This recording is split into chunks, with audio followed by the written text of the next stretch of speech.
Breaking news. Telangana politics లో కవిత లేఖ hot topic గా మారింది. కేసీఆర్ కు కవిత రాసిన లేఖను బిగ్ టీవీ వెలుగులోకి తీసుకొచ్చింది. కవిత లేఖపై సీనియర్ లీడర్లతో కేసీఆర్ ఇప్పటికే చర్చలు జరిపారని తెలుస్తోంది. లేఖ విషయంలో ఎలా స్పందించాలి అన్న దానిపై కూడా మాట్లాడారు అని తెలుస్తోంది. మరోవైపు ఇవాళ రాత్రికి అమెరికా నుంచి హైదరాబాద్ రానున్నారు కవిత. లేఖపై మరి బహిరంగంగా స్పందిస్తారా? కవిత రాసిన నెగటివ్ పాయింట్స్ పై మరి కేసీఆర్ ఏమన్నా రియాక్ట్ అవుతారా అనే అంశాలపై ఇప్పుడు బీఆర్ఎస్ లో తీవ్రంగా చర్చ జరుగుతోంది. పార్టీ ఆవిర్భావ సభలో బీజేపీపై 2 నిమిషాలే ఎందుకు మాట్లాడారు? బీజేపీ బీఆర్ఎస్ పొత్తుపై కవిత ప్రశ్నకు మరి కేసీఆర్ సమాధానం ఇస్తారా? పాత ఇన్ఛార్జీలకే బాధ్యతలు ఎందుకు ఇస్తున్నారు అన్న దానిపై కేసీఆర్ ఆన్సర్ ఏముండబోతోంది? ఇక బీసీ రిజర్వేషన్లపై ఎందుకు మాట్లాడలేదు అన్నదానికి కేసీఆర్ రియాక్షన్ ఎలా ఉండబోతోంది? అలాగే వక్ఫ్ బిల్లు పైన మాట్లాడలేదు అంటూ కవిత ప్రస్తావించడాన్ని ఎలా తీసుకుంటారు? ఇక ఈ ప్రశ్నలే ఇప్పుడు బీఆర్ఎస్ నేతల్లో గుసగుసలుగా వినిపిస్తూ ఉన్నాయి. కవిత లేఖపై ఏం మాట్లాడితే ఏమవుతుందోనన్న టెన్షన్లో ఉన్న బీఆర్ఎస్ నేతలు పార్టీలో జరుగుతున్నదే కదా కవిత రాశారు అంటూ కూడా చర్చించుకుంటూ ఉన్నారు. ఇక కేసీఆర్ మాత్రమే ఈ లేఖపై ఆన్సర్ ఇవ్వాల్సి ఉంటుందని అనుకుంటున్నారు.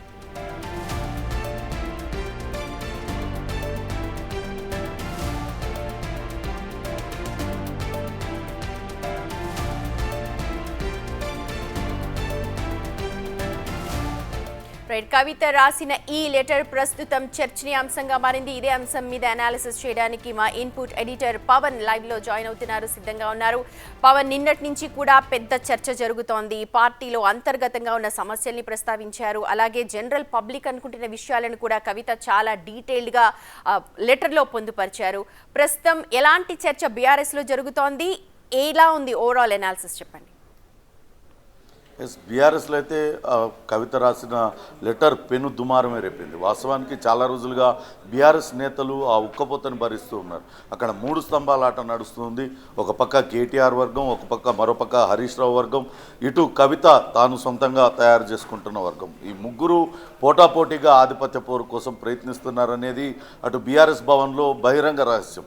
అయితే ఇప్పుడు కవిత రాసిన లేఖతో అనేక అంశాలను ఆమె ప్రస్తావనకు తెచ్చింది. ఇటీవల కాలంలో వరుసగా బీజేపీకి మేలు చేసే విధంగా బీజేపీకి తమ బీఆర్ఎస్ ఓట్లన్నీ మళ్లించడం, గత ఎంపీ ఎన్నికల్లో కావచ్చు, ఆ తర్వాత ఇటీవల జరిగిన ఎమ్మెల్సీ ఎన్నికల్లో కూడా పోటీ చేయకుండా అటు బీఆర్ఎస్ క్యాడర్ అంతా కూడా బీజేపీకి ఓట్లేసేలా చేయడం, ఇవన్నీ కూడా కొంతవరకు బీఆర్ఎస్ పార్టీ నేతలందరూ కూడా అంతర్గతంగా మదనం చెందుతూ ఉన్నారు. మనం ఇప్పటికే ఓటమి పాలైపోయాం, తెలంగాణ సాధించుకున్న పార్టీగా మనం చాలా గొప్పగా చెప్పుకున్నాం, కానీ ఓడిపోయిన తర్వాత కనీసం ప్రజల్లోకి వెళ్ళలేని పరిస్థితి. 10 మంది ఎమ్మెల్యేలు కూడా చేయి దాటిపోయారు, వాళ్ళు ఆ పార్టీ కాంగ్రెస్ పార్టీలో చేరిపోయారు, కానీ మనం పబ్లిక్లోకి వెళ్ళలేకపోతున్నాం అనే అంతర్మదనం చెందుతూ ఉన్నారు. ఇదంతా కూడా జరుగుతున్న తరుణంలో కవిత రాసిన లేఖ అనేది కొంత చర్చనీయాంశంగా మారింది. ఇటీవల కవితకు చేసిన కొన్ని కామెంట్స్ కూడా ఆమె కరెక్టే మాట్లాడుతున్నారు అనే చర్చ జరుగుతున్నప్పటికీ ఎవరు కూడా బహిరంగంగా బీఆర్ఎస్ అధినేత కేసీఆర్ ముందు ఈ మాటలు చెప్పలేని పరిస్థితి. ఎందుకంటే బీఆర్ఎస్ అధినేత కేసీఆర్ ఆయన తనకు తానే బాస్గా వ్యవహరిస్తారు. ఆయన ఎవ్వరు చెప్పినా కూడా వినరని ఆయన చాలా సన్నిహితంగా ఉండే వాళ్ళందరూ కూడా చెప్తున్నారు. ఉదయం మనం మాజీ ఎమ్మెల్సీ, ఆయనకు అత్యంత సన్నిహితంగా మెలిగిన వ్యక్తి, వాళ్ళ కుటుంబంలో సభ్యునిగా మెలిగిన వ్యక్తి కపిల్ వాయి దిలీప్ కుమార్తో మాట్లాడినప్పుడు ఆయన కూడా అదే చెప్పారు. ఎవరు కూడా ఆయనకి ఎదురెళ్ళి చెప్పే సాహసం చేయరు. ఇది తప్పు జరుగుతున్నా, ఇది తప్పు జరుగుతుంది, ఇది కరెక్ట్ మనం చేసామని చెప్పే ధైర్యం కూడా చేయరు. కేసీఆర్ ఏం చెప్తే అదే జరిగింది. కానీ కవిత ఇప్పుడు చాలా అంశాలను లేవనెత్తింది. బీసీ రిజర్వేషన్లు కావచ్చు. వాస్తవానికి కవిత గత కొద్ది రోజుల క్రితం సామాజిక తెలంగాణ ఏర్పడలేదు అనే చేసిన కామెంట్స్ కూడా అటు పార్టీలో పెద్ద ఎత్తున చర్చనీయాంశంగా మారాయి. ఇటీవల ఆమె తెలంగాణ జాగృతి కమిటీని వేశారు. తెలంగాణ జాగృతి గత కొద్ది రోజులుగా నిస్తేజం అయిపోయింది అది, కానీ మళ్ళా దాన్ని రీయాక్టివేట్ చేశారు. ఇటు కొత్త కమిటీ వేశారు. కమిటీలో మొత్తం మనం చూసినట్లయితే బీసీలకే అత్యధిక ప్రాధాన్యత ఇస్తూ మొత్తం బీసీలతోనే ఆ కమిటీని ఫిల్ చేశారు. అంటే కవిత తీసుకున్న నినాదం బీఆర్ఎస్ పార్టీలో మరే నాయకుడు కూడా తీసుకోలేదు. బీసీ నినాదం అనేది ఎవరు కూడా తీసుకోలేదు. ఇక్కడ కాంగ్రెస్ పార్టీ మాత్రం కులగణనను చాలా ప్రతిష్టాత్మకంగా తీసుకుంది. అలానే బీసీల రిజర్వేషన్ కి కట్టుబడి ఉంటూ అటు అసెంబ్లీలో కూడా దానిపైన చర్చ అయితే పవన్ నిన్నటి నుంచి ఎప్పుడైతే ఈ లేఖ విడుదలైందో అప్పటి నుంచి కూడా కామన్ పీపుల్ ఇది కేసీఆర్ కి ఇప్పుడు తెలిసి ఉంటుంది. ఎలాంటి చర్చ అక్కడ జరుగుతుండొచ్చు? నిజంగా కవిత ఒక సాహసం చేశారు, ఎందుకంటే పార్టీలో కింది స్థాయి నుంచి ఏదైతే మదన పడుతున్నారో అవన్నీ కూడా ఆమె అక్షర రూపంలో అక్కడ పొందుపరిచారు. ఇవన్నీ కూడా ఇప్పుడు ఇన్ని రోజులు కూడా కేసీఆర్ దరి చేరలేదు. అందులో కూడా ఆవిడ చాలా క్లియర్గా చెప్పారు, చాలా క్లోజ్గా ఉన్న వాళ్ళతోటి ఆయన కలవాలనుకుంటేనే కలుస్తారు, ఓన్లీ సెలెక్టివ్ టీమ్ తోటి ఆయన మాట్లాడుతున్నారు అన్న పదాలు చాలా ఇన్డెప్త్గా మనకు సూచనలు చేస్తూ ఉన్నాయి. నిజంగా ఇప్పుడు అక్కడ లోపల అంతర్గతంగా ఏం జరుగుతుండొచ్చు?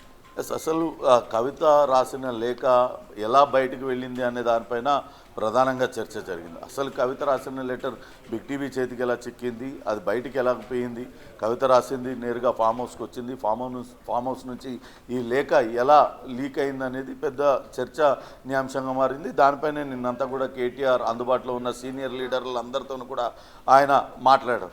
ఆ తర్వాత ఇప్పటికే ఆల్రెడీ బయటికి వెళ్ళిపోయింది. అనేక అంశాలను కవిత లేవనెత్తిన అంశాలన్నీ కూడా మనం అడ్రస్ చేయాల్సిన అవసరం కూడా ఉంది. కాబట్టి దాన్ని ఏ రకంగా అడ్రస్ చేయాలి, ఇప్పుడు మనం ఏం మాట్లాడితే ఏమొస్తుంది అనే మీమాంస అటు సీనియర్లలో ఉన్న వీటిలన్నిటికీ సమాధానం చెప్పాల్సింది మాత్రం అంతిమంగా కేసీఆర్ అంటే అటు తెలంగాణ అంటే బీఆర్ఎస్ అంటే కేసీఆర్ అనే నినాదాన్ని గతంలో ఎప్పుడు కూడా బీఆర్ఎస్ నేతలందరూ కూడా చెప్తూ ఉంటారు. తెలంగాణ అంటే బీఆర్ఎస్, తెలంగాణ అంటే కేసీఆర్ లేకుంటే తెలంగాణ లేదు అనేది వాళ్ళందరూ చెప్తున్నారు. అదే విషయాన్ని మొన్న ఆవిర్భావ సభలో లేకుంటే రజతోత్సవ సభలో ఎందుకు కేసీఆర్ బలంగా చెప్పలేకపోయారు అంటే కేసీఆర్ మీద ఉన్న నమ్మకం తెలంగాణ జనాలలో సడలిపోయింది, అందుకే ఆయన అలా బహిరంగంగా చెప్పలేకపోయారా అనే అనుమానం ఆ ప్రజల్లో కలుగుతుంది. అదే విషయాన్ని కవిత కూడా చెప్పింది, ఎందుకు మీరు చెప్పలేకపోయారు. అలానే తెలంగాణ తల్లి విగ్రహాన్ని మొదటగా దాన్ని రూపకర్త లేకుంటే ఎవరు ఆ డిజైన్ చేసిన వ్యక్తుల్లో కేసీఆర్ కూడా ఒకరైనా ఆయన గతంలో కూడా చెప్పుకున్నారు. కానీ అటువంటి తెలంగాణ తల్లి విగ్రహాన్ని మార్చివేసి ఒక సగటు సాధారణ మహిళకు రూపాన్నిచ్చి ఈమె అసలైన తెలంగాణ తల్లి అంటూ రేవంత్ రెడ్డి ఒక విగ్రహాన్ని తెలంగాణ ముఖ్యమంత్రి రేవంత్ రెడ్డి ఒక తెలంగాణ తల్లి విగ్రహాన్ని పెట్టారు. దానిపైన కూడా ఎక్కడ ముఖ్యమంత్రి కనీసం మాట్లాడలేదు. ఎందుకని మీరు సొంతంగా తయారు చేసిన తెలంగాణ తల్లి విగ్రహాన్ని మార్చి ఇంకో తెలంగాణ తల్లిని వాళ్ళు రూపకల్పన చేస్తే ఎందుకు మీరు మాట్లాడలేకపోయారు? ఇక్కడ ఎప్పుడైతే సిల్వర్ జూబ్లీ 25 ఇయర్స్ సెలబ్రేషన్ జరిగిందో ఆ తర్వాత నుంచి వారానికి ఒక ఎపిసోడ్ బయటకు వస్తుంది. అంటే మొన్న హరీష్ రావు మాట్లాడారు, అంతకుముందు కవిత పార్టీకి సంబంధించి కొన్ని మాట్లాడారు, అలాగే ఆవిడ జ్యోతిషం చెప్పించుకున్నారు, అప్పుడు హాట్ టాపిక్ అయ్యారు. తర్వాత హరీష్ రావు ప్రెస్ మీట్ పెట్టి నాకు మన కేటీఆర్కి అప్పగించిన నాకు అభ్యంతరం లేదు అన్నారు. ఆ తర్వాత వరుసగా 2 రోజులు కేటీఆర్ హరీష్ రావు వరుసగా భేటీ అయ్యారు, 2 రోజులు కూడా నిన్న కూడా వరుసగా భేటీ అయ్యారు. ఆ తర్వాత నిన్న సాయంత్రం సడన్గా ఈ లెటర్ విషయం ఒకటి బయటకు వచ్చింది.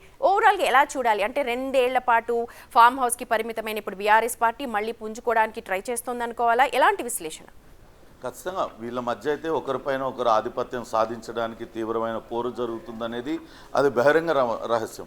కానీ అది ఇంకా మరింత ముదిరితే పార్టీకి తీరని నష్టం జరుగుతుంది. ఇప్పటికే పార్టీ ఓడిపోయి కష్టాలలో ఉంది, తిరిగి ఇదే కొనసాగితే ఇంకా నష్టపోయే అవకాశం ఉంటుంది. రాబోయే స్థానిక సంస్థల ఎన్నికల్లో కూడా పార్టీ కనుక ఓడిపోయినట్లే పూర్తిగా నైరాశ్యం స్థితిలోకి వెళ్ళిపోతారు కార్యకర్తలు. తిరిగి కోలుకునే పరిస్థితి బీఆర్ఎస్ పార్టీకి ఉండదు. కాబట్టి యాక్టివేట్ కావాలంటూ శ్రేణులకి కేసీఆర్ సూచించారు. కానీ అంతర్గతంగా బావబామ్మర్దుల మధ్య ఆధిపత్య పోరు, అట్లనే అన్నా చెల్లెల మధ్య ఆధిపత్య పోరు, దీన్నంతా కూడా ఆయన ఆపలేని పరిస్థితి. దాంతో ఎలాగైనా దీన్ని సెటరేట్ చేసుకోవాలంటూ సూచించడంతోనే ఆయన ఆదేశాలతోనే అటు కేటీఆర్ హరీష్ రావు నివాసానికి వెళ్ళి అక్కడ సమీక్షా సమావేశాలు నిర్వహించడం కావచ్చు, ఇవన్నీ కూడా జరుగుతూ ఉన్నాయి. కానీ కవిత మాత్రం ఎప్పుడు కూడా బ్యాక్ ఎండ్లోనే ఉన్నారు. వాస్తవానికి ఈరోజు ఒకటి వ్యాలిడ్ పాయింట్ కపిల్ వాయి దిలీప్ కుమార్ మాజీ ఎమ్మెల్సీ మాట్లాడుతూ ఆయన చెప్పారు, కవితకు నిజామాబాద్ టికెట్ ఇచ్చారు కేసీఆర్ అంటారు, కానీ ఇవ్వాల్సి వచ్చింది అనే విషయాన్ని ఇవాళ కపిల్ వాయి దిలీప్ కుమార్ బయటపెట్టారు. ఆయన అసలు కేసీఆర్ గురించి 2 పుస్తకాలు రాశారు. 2 పుస్తకాల్లో కూడా చాలా విలువైన విషయాలు అన్నీ కూడా రాశారు. ఎందుకంటే ఆయన కేసీఆర్ని అంటిపెట్టుకొని కుటుంబ సభ్యుల కన్నా ఎక్కువగా ఆయనే ఉండేవాళ్ళు, కపిల్ వాయి దిలీప్ కుమారే ఉండేవాళ్ళు. మొత్తం అన్ని వ్యవహారాలు చూసిన వ్యక్తి. ఆయన చెప్పారు తెలంగాణ జాగృతి అనే సంస్థను ఏర్పాటు చేయడం ద్వారా కవిత అటు టీఆర్ఎస్ పార్టీకి సమాంతరంగా కార్యకర్తల్ని చేసుకోవడం, దాన్ని ఒక ప్యారలల్ పార్టీగా దాన్ని రన్ చేశారు. ఆమె కూడా తన బలాన్ని పెంచుకోవడంతోనే అనివార్య పరిస్థితుల్లో ఆమెకు నిజామాబాద్ టికెట్ ఇవ్వాల్సి వచ్చింది, నిజామాబాద్ ఎంపీగా గెలిపించాల్సి ఉంది. కానీ గెలిచిన తర్వాత అటు తెలంగాణ జాగృతి అనేది కొంతవరకు ఆమె పట్టించుకోవడం మానేశారు. దాంతో అది పూర్తిగా నిర్వీర్యమైపోయింది. కాబట్టి ఇప్పుడు మళ్ళీ తిరిగి తెలంగాణ జాగృతిని కనుక మళ్ళీ తిరిగి బలోపేతం చేసుకున్నట్లయితే కవిత మళ్ళీ రాజకీయంగా పుంజుకునే అవకాశం ఉంటుంది. అందుకే కవిత చాలా వ్యూహాత్మకంగా వ్యవహరిస్తుంది అనేది అటు వాళ్ళు చెప్తున్న మాట. ఇదంతా కూడా మనం బిగ్ టీవీ చెప్తున్నదో లేకుంటే ఇంకోటో కాదు, వాళ్ళతో చాలా సన్నిహితంగా మెలిగి వాళ్ళ గురించి మొత్తం అంతా తెలిసిన వ్యక్తులు చెప్తున్న మాటలు.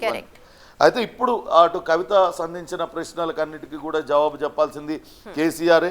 అలానే తెలంగాణ గీతం పైన ఎందుకు మాట్లాడలేదంటూ కేసీఆర్ను కవిత ప్రశ్నించింది. వాస్తవానికి తెలంగాణ గీతం మార్చినప్పుడు చాలామంది బీఆర్ఎస్ నేతలందరూ కూడా రకరకాల విమర్శలు చేశారు. కిరవాణి సంగీతమా ఇంకోట అన్నారు, అందశ్రీ పాట ఇదా అన్నారు. కానీ వాస్తవానికి అందశ్రీ తెలంగాణ మనిషి.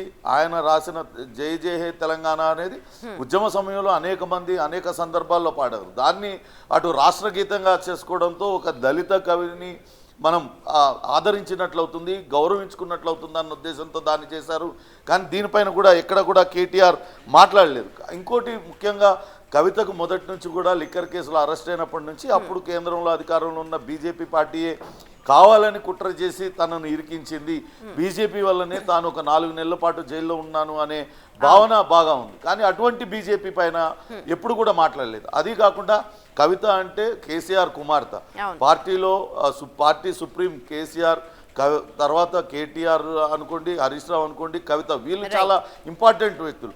అటువంటి కవిత అరెస్ట్ అయితే రాష్ట్రం అగ్నిగుండంగా మారిపోతుంది. కవితను అరెస్ట్ చేస్తే అది చేస్తాం ఇది చేస్తాం అంటూ బీఆర్ఎస్ నేతలు చాలా ప్రగల్భాలు పలికారు. కానీ ఆమెను అరెస్ట్ చేసిన తర్వాత ఎక్కడ కూడా ఎటువంటి ఒక చిన్న ఇన్సిడెంట్ కూడా జరగలేదు. ఎవరు నిరసనలు కూడా తెలపలేదు, ఏం చేయలేదు. కనీసం అరెస్టుని గట్టిగా ఖండించే ప్రయత్నం కూడా చేయలేదు.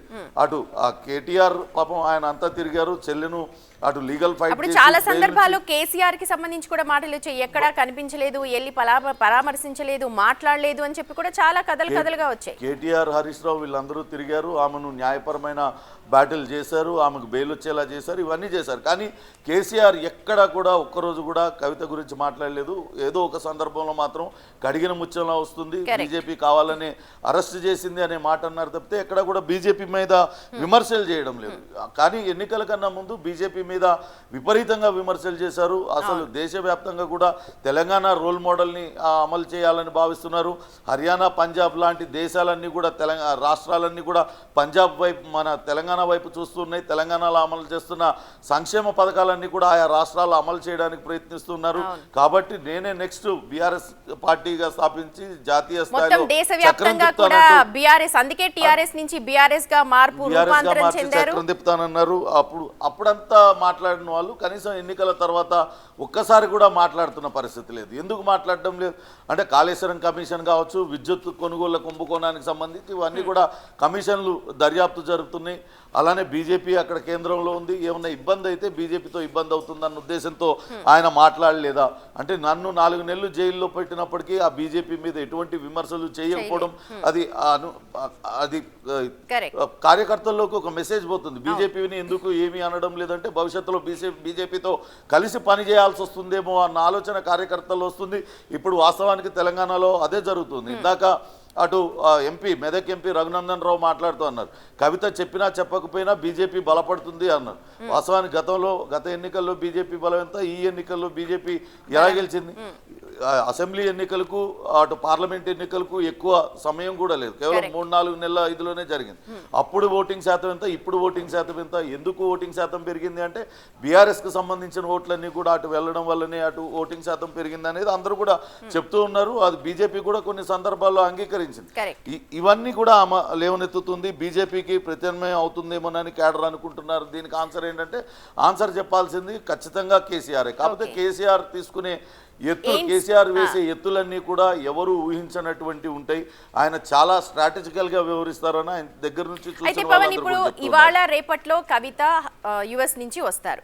ఈ టైంలో ఇప్పుడు ఈ లెటర్ బాంబ్ అన్నది ఒకటి పేలింది. సో ఆల్రెడీ కార్యకర్తలు అందరూ అనుకుంటున్న విషయాలని ఆవిడ అందులో పొందుపరిచారు. అలాగే పర్సనల్ ఒపీనియన్స్ అంటూ కూడా కొన్ని చాలా విషయాలు, అంటే పాత వాళ్ళకే మళ్ళీ పట్టం కట్టడం, అలాగే పార్టీని నమ్ముకున్న వాళ్ళు ఎప్పటి నుంచో జెండా మోసిన వాళ్ళందరినీ కూడా పక్కకు పెట్టేయడం, కొత్త వాళ్ళకి, ఇవన్నీ కూడా అందులో చాలా క్లియర్ కట్గా రాసుకుంటూ వచ్చారు. ఇప్పుడు ఈ నిమిషంలో ఏం చర్చ? నిజంగా ఇప్పుడు కేసీఆర్ బయటకు వచ్చి చెప్పే అవకాశాలు ఎంతవరకు ఉన్నాయి? దీనిపైన అయితే ఇంతవరకు బీఆర్ఎస్ నేతలైతే ఎవరు కూడా అధికారికంగా స్పందించలేదు. ఇందాక ఇక్కడ గట్కేసర్లో ఏదో ప్రైవేట్ కార్యక్రమానికి హాజరైన కేటీఆర్ను మీడియా ప్రతినిధి అడిగినప్పుడు మాకు లేని తొందర మీకెందుకు అంటూ ఆయన సమాధానాన్ని దాటవేశారు. ఇది అంతర్గతంగా అయితే రగులుతోంది. ఈ లేఖలో ఉన్న అంశాలన్నిటిపైన ఎలా సమాధానం చెప్పాలి, అసలు కవిత లేఖ ఎట్లా బహిర్గతమైందనే దానిపైన అయితే పెద్ద ఎత్తున చర్చ జరుగుతుంది. ఎలాగ దీన్ని ఎదుర్కోవడం అనే దానిపైన కూడా పెద్ద ఎత్తున చర్చ అయితే జరుగుతుంది. ఇక మిగిలిన 2 అంశాలు, అటు కొంతమంది మాత్రమే కలవడం అనేది అది మొదటి నుంచి కూడా ఉన్నదే. కొంతమందిని మాత్రమే ఆయన అనుకుంటే కలుస్తారు, లేకుంటే కలవరు. అయితే గతంలో మనం చూసాం, ఎన్నికల కన్నా ముందు మహారాష్ట్ర నుంచి లీడర్లను తీసుకురావడం, వాళ్ళందరినీ పార్టీలో చేర్చుకున్నారు, అంతా జరిగి పార్టీ ఓడిపోయిన తర్వాత అక్కడ స్థానిక సంస్థలు మహారాష్ట్రలో జరుగుతున్నాయి. అక్కడ నుంచి పెద్ద ఎత్తున పార్టీలో చేరిన నేతలందరూ వచ్చి అటు కేసీఆర్ని కలవడానికి ప్రయత్నిస్తే వాళ్ళు రోజుల తరబడి ఇక్కడ ఉన్నా కానీ కనీసం వాళ్ళని కలవలేదు, వాళ్ళ ఫోన్లు ఎత్తలేదు, తిరిగి చివరికి విసిగిపోయి వాళ్ళందరూ కూడా వెళ్ళిపోయారు. కానీ అక్కడ స్థానిక సంస్థల ఎన్నికల్లో 4-5 చోట్ల బీఆర్ఎస్ పార్టీ అభ్యర్థులు గెలిచినట్లుగా కూడా మనం వార్తలు విన్నాం.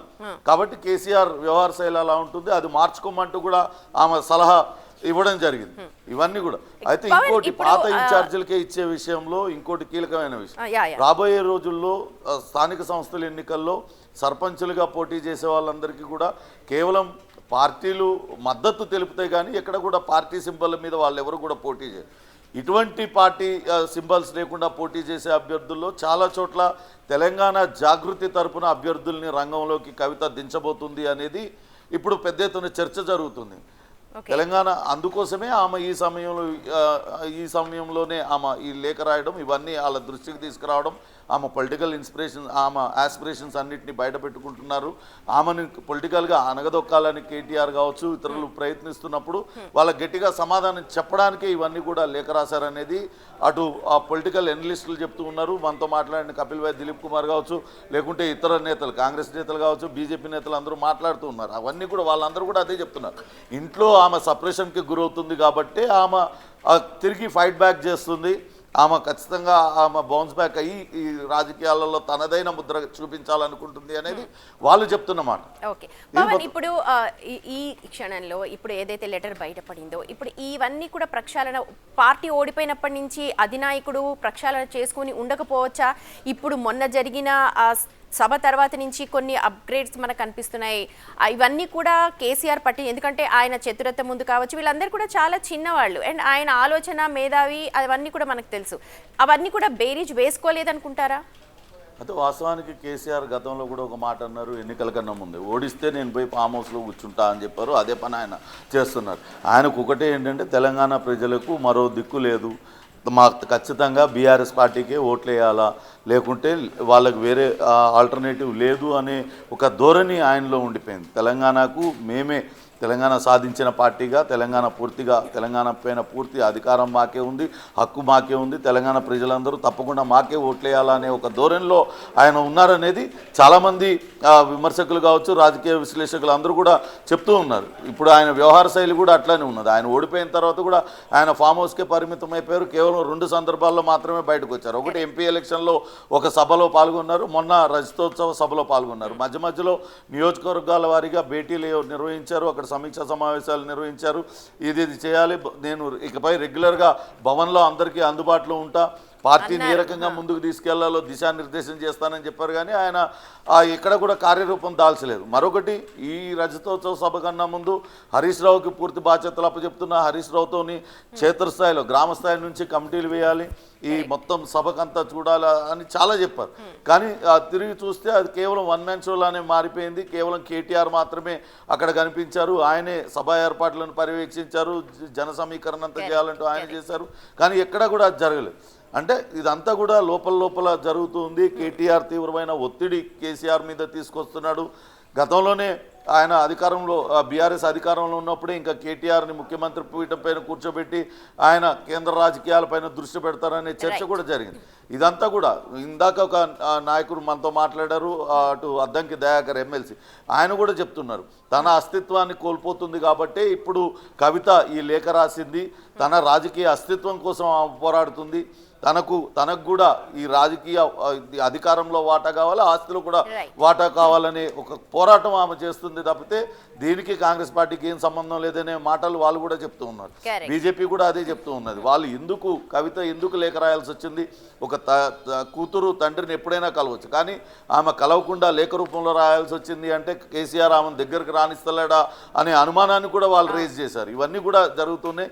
అయితే ఈ లేఖ పైన స్పందించాల్సింది కవితని స్పందించాలి. ఈరోజు సాయంత్రం 7:30 గంటల సమయంలో ఆమె అమెరికా నుంచి తిరిగి స్వదేశానికి హైదరాబాద్కి చేరుకుంటారు. ఆమె చేరుకున్న తర్వాత ఈ లేఖ పైన స్పందించే అవకాశం అయితే కనపడుతుంది. ఇప్పటిదాకా అయితే బీఆర్ఎస్ నేతలు మాత్రం లోపల దీనిపైన చర్చించుకుంటున్నారు, కానీ ఎక్కడ కూడా బయటకు వచ్చి ఎవరు ఏం మాట్లాడితే ఏమొస్తుందో అనే భయంలో వాళ్ళందరూ కూడా నేతలు ఉండిపోయారు. ఇక పెద్ద నాయకులు అయితే ఎవరు కూడా దీనిపైన పెదవి విప్పడం లేదు. రైట్ పవన్.